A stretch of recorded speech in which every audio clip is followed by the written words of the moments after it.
Yo, what's up, guys? Do you like the new desk going on here? I tried to put one in the middle, but it didn't look right. And you couldn't like slide it. Anyways, you like this? Anyways, that's not the point of this video. The point of this video is making some of these good extension cords right here. Now, I cannot take credit for this this wonderful, beautiful looking cord. My good friend Brian Atkins made this and wired it up. He kind of impressed me because he's an OG when it comes to wiring. So I might can get him here one day and show you how to like put one of these actually together. But I'll kind of walk you through and show you kind of the stuff you'll need. Of course, you'll need a male and female of these. So, and I'll put these in the description for you. These are cheap. These are like $3. So if you see any more expensive than that, the best place also that I found, Lowe's is higher on this stuff.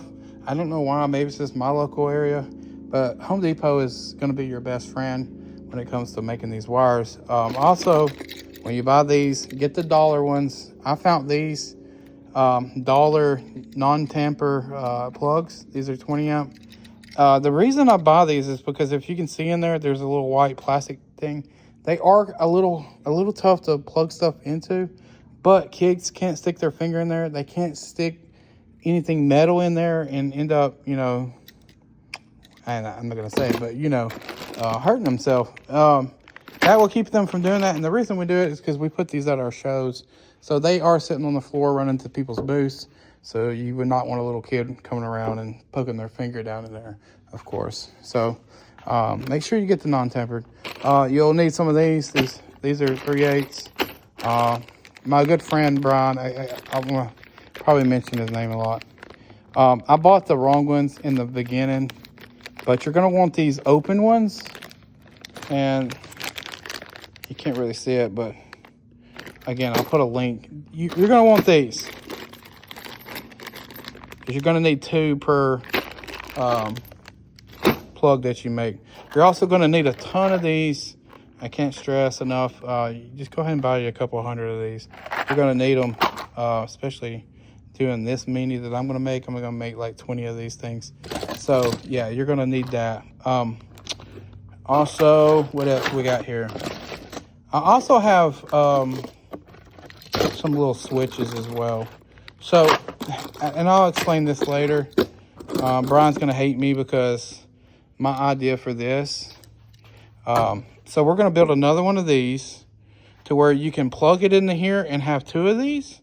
Or if you, because this is 25 foot, if you wanted to go 50 foot, 100 foot, you can, because all you got to do is take another one of these, plug it into here and go on about your way. So you can make them as long as you want. I'm not going to make them 100 foot or 50 foot.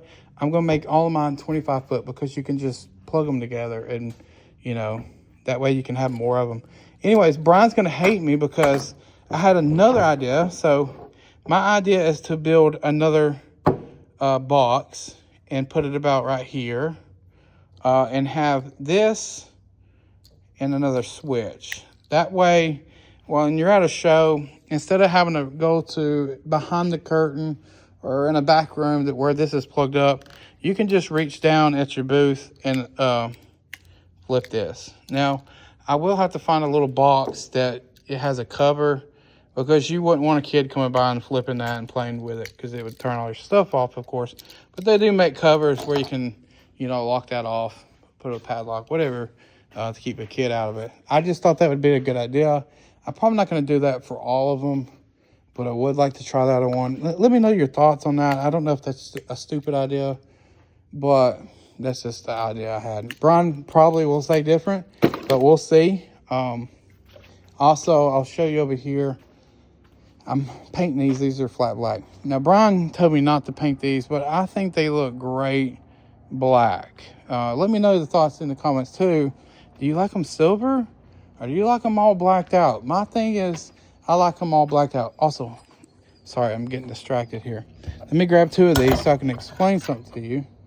Because this is kind of important when you're building these. So when you're building these, see, doesn't it just look good black? I did want to like black. This irritates me that these are silver and that's silver. get a little spray paint. But anyways, I think they look really good blacked out. Anyways, there's a lot of these at Home Depot. Again, I wouldn't use Lowe's. Theirs are higher. I don't know why. I got these. These are like $2.80. So they're pretty cheap. You're going to want these. Do not get the ones that are sharp on the sides, where they're like really sharp, because they're really, really sharp, and you can actually cut your finger. So you can get them, but you're going to have to sand them down, maybe grind it a little bit. Just buy the ones that's already rounded. Also, there's another identical one like this with the rounded edges, so don't let it throw you off, but you're going to want that raised little nipple there. The reason is, if you put the ground in one of the regular holes, they got another one without that raised little nipple. If you put it in a regular hole, that screw is going to stick out, and it will, of course, scratch everything. So you're going to want that raised thing, because the screw will go through and it won't quite go all the way through. So just to kind of show you, like that. So that's another little thing that I caught. Also, Brian, the first time, don't be like me. Make sure the ones you buy are the right plate. Because the first time I bought these, I bought the rounded ones, but I accidentally bought the front facing plate that was like squared, so they wouldn't fit. So I had to go back and get the rounded ones. You'll have to knock these out. You'll have to cut some of this off. Brian will show you all that, but they'll kind of just sit in there and make a nice little box, Again, the goal is to make another one that will go to here, and it has a male in here, so we can plug it into here and have 2 boxes. Or take this away and you can plug another one in and go, farther down and put one of these, or, so you can mix and match. You can make it, send power exactly where you need it, instead of using like regular extension cords where you only get one cord, and then you got to put a little, a multi-port on it in, and it's just not, it's not as nice, and it doesn't look as good either, in my opinion. But yeah, that's that. I do have a whole roll over here. I'll show you this. This is the wire that you're going to need. It is a 12-3 right there. 250 foot. It's cheaper to buy by the whole row. Again, not the Lowe's, but it's not the lowest. It doesn't live up to its name. But like at Lowe's, I went to Lowe's, and you could cut it to length, but it was a lot more expensive. It was actually cheaper just to buy that whole row. It was like $300, but that's 250 foot.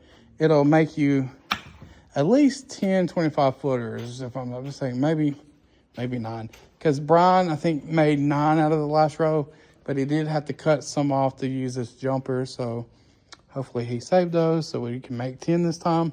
We'll see. I'll probably have to go buy another couple rows, because I'm going to make 20 of these bad boys.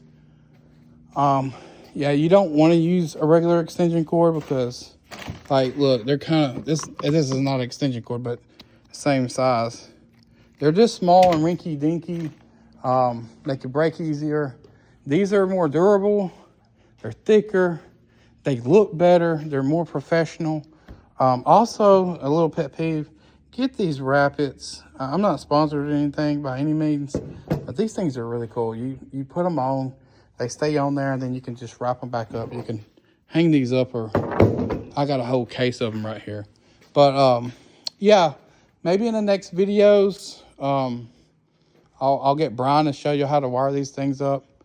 But yeah, stay tuned. I'll get these built and kind of show you how we build them. And we'll make some other cool things. We do a lot of cool things. I use these cords, just to let you know. And sorry for the mess in here, but we use these cords because we put up truss, lighting. We do speakers and stuff like that. And we have our own stage. So running these wires is kind of important to keep them neat and organized. You don't want a bunch of extension cords going around. And, a lot of times the extension cords are, or the ones I found, they're always yellow or orange, and they just look hideous. So If you're going to build one of these, do it right. Buy all the right supplies. It is, I will say, it is a little pricey, but guess what? You'll never have to build these again. If you build them right, like Brian's going to show you, you'll never have to build them again. They'll last a lifetime, and they'll hold their value. So if you ever, I don't know why you would sell them, but if you ever did, you could sell these for a pretty good penny. Anyways, I'm going to call it a night and get these painted. I'll catch you on the next video. Peace out, guys.